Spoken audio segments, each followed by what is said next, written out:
आज हम chapter number 1 problem solving का टॉपिक पढ़ रहे हैं फ्लो चार्ट। फ्लो चार्ट हमने अपने प्रीवियस लेक्चर में कवर कर लिया था। अब उसके एक एग्जांपल है वो हम देखेंगे। टू असाइन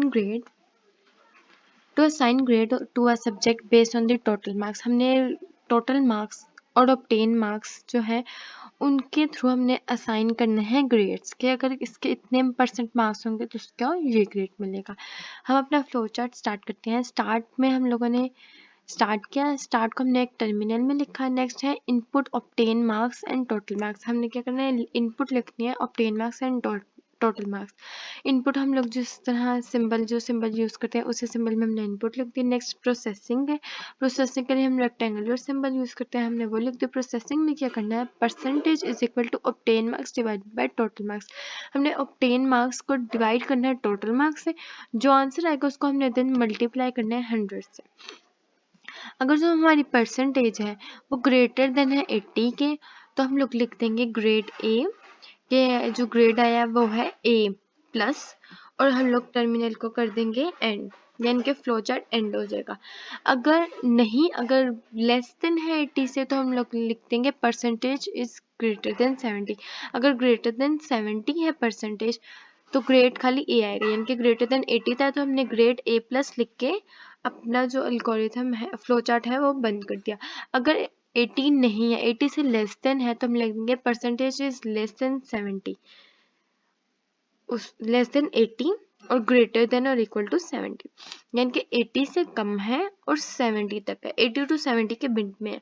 अगर ऐसा है तो ग्रेड ए हम उसे डिक्लेयर कर देंगे कि इस बच्चे को हम लोग ग्रेड ए देंगे।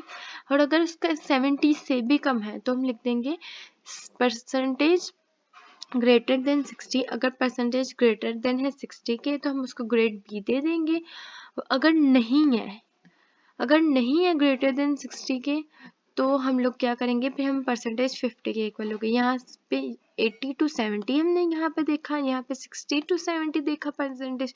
अब यहाँ पे देखना है 50 टू 60। अगर परसेंटेज 50 टू 60 के दरमियान में है तो हम लोगों ने उसको दे दिया ग्रेड सी, और अगर नहीं है तो हम लोग कहाँ आ गए, परसेंटेज 40 पे। अगर परसेंटेज 40 के इक्वल है, ग्रेटर देन है 40 की, तो हम ग्रेड डी दे देंगे। और अगर नहीं है, 40 से भी ग्रेड लेस देन है, तो ऑब्वियस है कि 30 होगी, क्योंकि 30 जो होता है वो एवरेज ग्रेड होता है।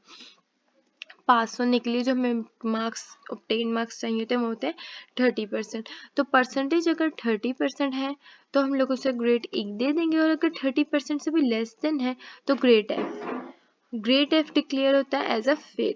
तो हम लोग ने लिख दिया प्रिंट ग्रेड। अब जो भी ग्रेड आया, जैसे 80 अगर आया है तो ग्रेड ए प्लस, और यहाँ से हम लोगों ने क्या कहा कि प्रिंट कर दें ग्रेड। अगर ए आया तो भी प्रिंट कर दें, यानी कि परसेंटेज के हिसाब से हम लोगों ने ग्रेड दे दिया, प्रिंट करवा दिया हमने प्रिंट ग्रेड, और हम लोगों ने एंड कर दिया। नेक्स्ट हम लोग एक कोडेक्स की एग्जांपल देख लेते हैं, फ्लो चार्ट की ही।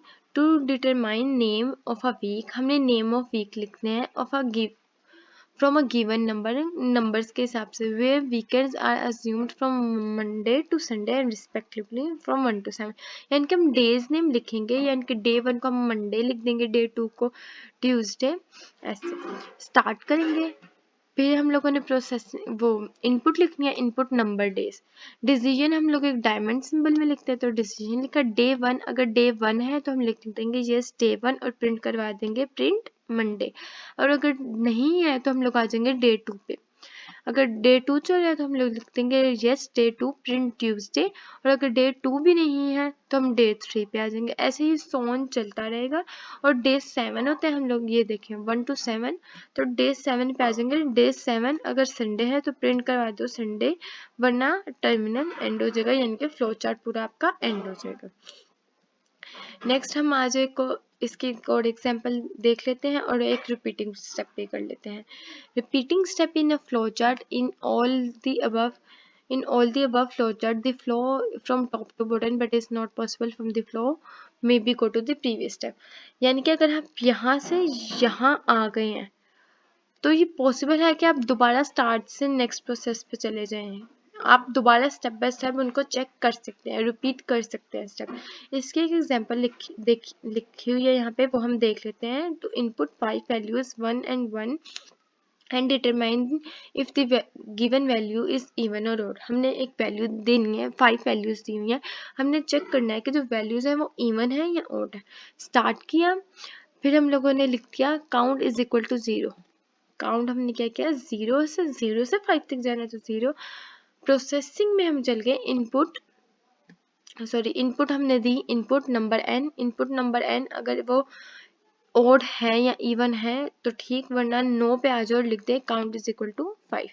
फिर है इंक्रीज काउंट 1, एक नंबर उसमें ज़्यादा डाल दे। अगर आपका रिमाइंडर, जैसे हम लोगों ने 2 ऐड किया है तो उसका रिमाइंडर क्या आएगा, 0 रिमाइंडर आएगा। तो 2 का रिमाइंडर अगर 0 आ रहा है तो इसका मतलब क्या है, वो इवन है। लेकिन अगर रिमाइंडर, अगर हम लोगों ने कोई ओड नंबर ले लिया, जैसे 3 ले लिया, तो रिमाइंडर हमारे पास क्या आएगा, 1 आएगा। इसका मतलब क्या है कि वो ओड नंबर है। अगर 2 था, 0 रिमाइंडर आएगा तो इवन नंबर, 1 रिमाइंडर आएगा तो ओड नंबर। तो remainder is equal to n mod 2। फिर अब डिसीजन पे आ गया, decision remainder is equal to 0। If remainder is equal to 0 then print n is equal to even, यानी कि अगर रिमाइंडर 0 है तो हमने क्या करवा दिया, इवन प्रिंट। अगर रिमाइंडर 0 नहीं है तो आप प्रिंट करवा दें ओड, जिससे क्या पता चलेगा सी आउट इज इक्वल टू 5 के जो हमारा वैल्यू है वो क्या है, इनपुट हमारे पास क्या है, 5 है। देन और अगर स्टार्ट में ही हम लोगों ने स्टार्ट किया और हमें फर्स्ट में ही पता चल गया कि ऐसा कुछ नहीं है, तो हम लोग नो पे आ जाएंगे और देन हम लोग क्या कर देंगे, अपना एंड कर देंगे फ्लो चार्ट।